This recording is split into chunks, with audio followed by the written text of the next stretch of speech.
Welcome to CUTV Newsbriefs for the week of March 27, 1995. I'm Zoltan Somoru. In today's stories, we have the CSU elections continue, as well student unemployment. It's that time of year, again, when we have to elect the CSU president. The 5 candidates in question were given an equal opportunity to answer a series of questions in an interview. The candidates were asked about their credentials and why they were the best candidates for the job. The main theme was the need to be active and consistent with students on new rights and bills which would soon enter.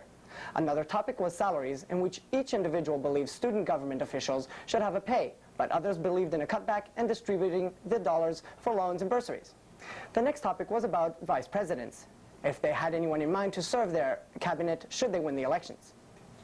On the student voice, candidates were asked how they would ensure a stronger voice for students and what committees they would sit on if elected. Most explained that without the student union, there is no voice. They have to meet the university on all levels and at all times. As well, they have to have their respect. The candidates were also asked if they were in favor or opposed the proposed sports complex. Each firmly believed in the proposal. Although not everyone gets a direct benefit, it will be beneficial for future Concordia students. Lastly, they were asked about their top priority when they assumed office. Hall said his priority would be getting the budget out early, so he knows what to expect. Pemberton said the main thing would be financing and releasing a budget within 1 month of taking office. Caridogianis concurred with Hall and Pemberton. Carruthers, on the other hand, sees the biggest problem as the student unity question in the downtown area. He would like to create a campus, close Mackay Street, and turn it into green space instead of sitting under fluorescent lights all day long. Grimes wants to put systems into place such as representation, participation services, and organization. This will guarantee that the student union will survive beyond us. Best of luck to all the candidates. Students across Canada will soon hit the streets in search of summer employment. This will enable them to pay for rent and next year's tuition fee. Every year at this time, you find students with no money and no access to money. They cannot afford rent and have no one to turn to. Statistics Canada says the unemployment for students aged 20 to 24 for the months of May to August 1994 was 9.5%. André Desnoyers, an economist at Human Resources Canada, believes that in 1995 the rate will decline steadily. Concordia students can look for employment at the Career and Placement Services located at 2070 Mackay. Jobs are posted on the Summer Job Board and any Concordia student can register to apply. In general, most jobs are career-oriented. They require expertise and experience in the field of study. Concordia's Job Bank, located on the 2nd floor mezzanine, receives numerous job descriptions from employers looking for students for the summer. These jobs are considered survival jobs. The employers are generally retail work, part-time office work, recreation, market research, and base salary telemarketing. Emphasis is also placed on the necessity of speaking French. Work-study programs are also available.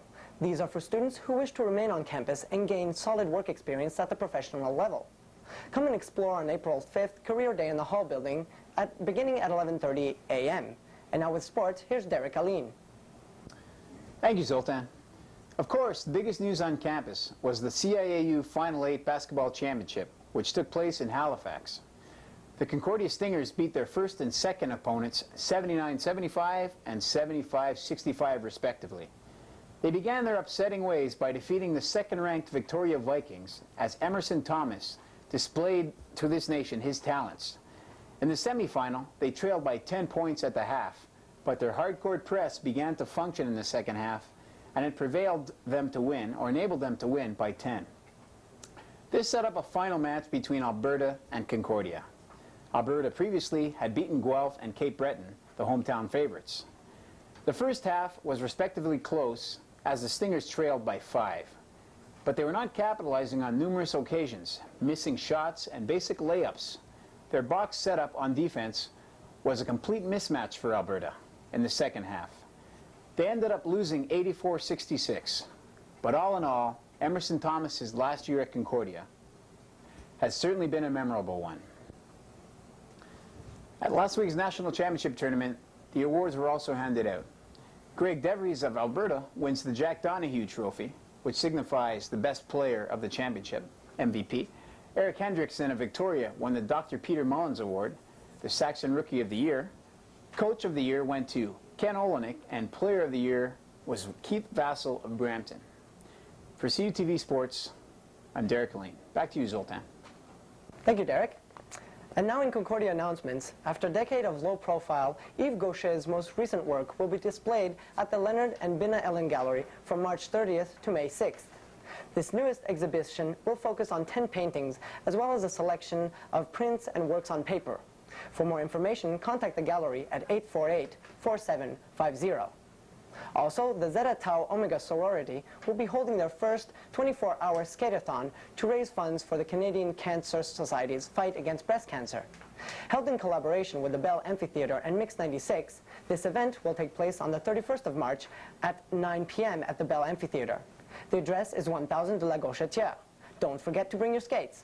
For more information, call Lija Pena or Jen Goulet at the Zeta Tau Omega Society at 482-5948. The Student Service Center would like to remind all graduating students that any failure to write the university writing test will delay your graduation. This test can be done in English or French and will be held on Friday, May 19th, 1995. You can pick up appointment cards at the Service Center from the 8th to the 12th of May. Check your undergraduate calendar, section 16.2.4 for details. The Department of Computing Services has recently received the latest upgrade for the antivirus software FPROT. FPROT was designed to be used on IBM and compatible computers.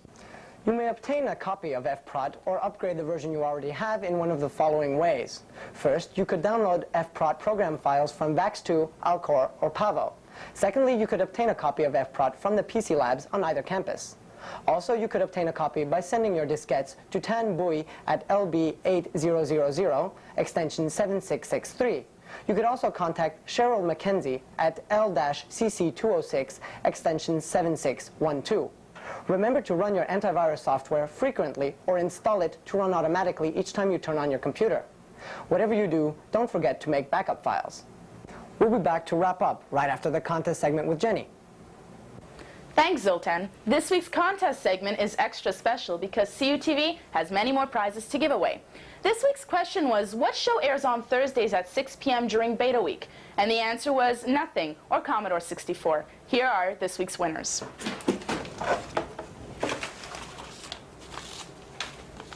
Naomi Zebin, Elizabeth, Constantine, Robin Lamond, James, Robert Simior, Nadia Tadino, Peter Kish, Derek Aline, Martin Jean, Christina Mulas, Paul Cadieux,